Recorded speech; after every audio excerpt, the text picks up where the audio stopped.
House Republicans want talks over deficit reduction and the Affordable Care Act, but President Obama insists he won't negotiate until Congress ends the shutdown and extends the debt limit. Still, most observers believe eventually negotiations between the two sides are inevitable, maybe even a so-called grand bargain. But as Mike Canine reports, some progressives are worried about a dirty word in Washington lately: compromise.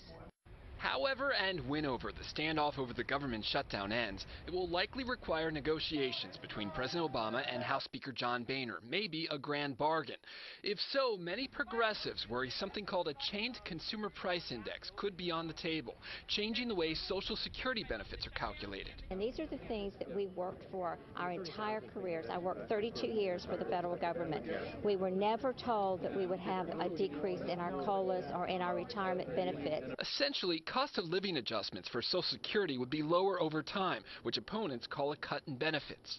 They need to go out into the heartland of the country and see how people live paycheck to paycheck. They say there's overwhelming opposition to a chained CPI, but at this Capitol Hill rally Wednesday afternoon, only 24 protesters came.